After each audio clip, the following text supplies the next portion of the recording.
continue sur ce guide auto-entrepreneur. Dans cette séquence, nous allons voir le chapitre 4 qui traite du calcul des cotisations et versement libératoire de l'impôt sur le revenu.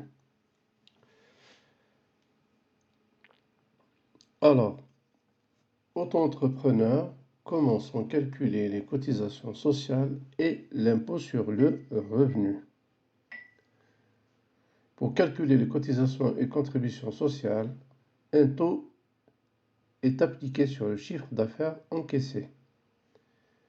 Il faut ajouter à chaque taux de cotisation celui pour la contribution de la formation professionnelle, 0,10% pour les commerçants, 0,20% pour les professions libérales et 0,30% pour les artisans.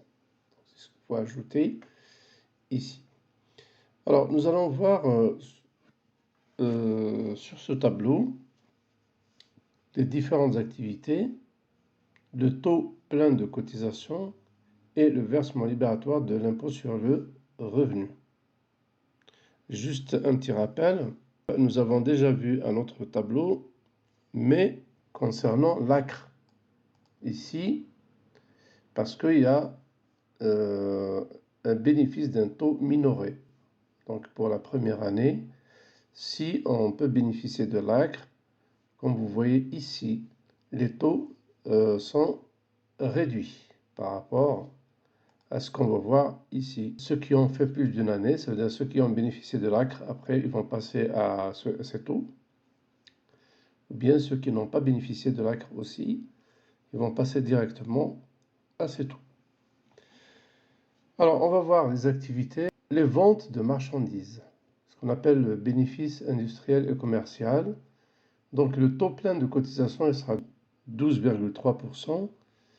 Et l'impôt sur le revenu, c'est 1%. Donc au total, on a 13,30%.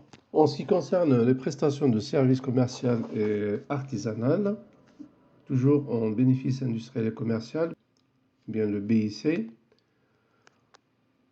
les taux de cotisation sont de 21,20% et l'impôt sur le revenu 1,7%. Au total, donc, on a 22,90%. Autre activité, autre prestation de services et professions libérales. Voici ce qu'on appelle les bénéfices non commerciaux. Les taux de cotisation, c'est 21,10% plus 2,2% d'impôt sur le revenu. Donc au total, on a 23,30%.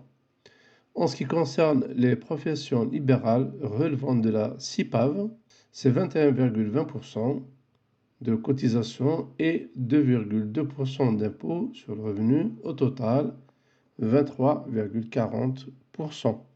En ce qui concerne la location de meublés de tourisme classés, on a les taux de cotisation, c'est 6%, celui de l'impôt sur le revenu 1%, au total donc on a 7%.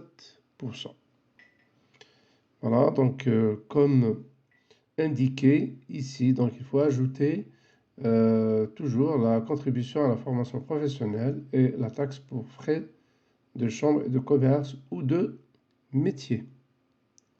Voilà pour ce chapitre 4 et dans une prochaine séance, nous allons voir les modalités de déclaration et de paiement en chapitre 5.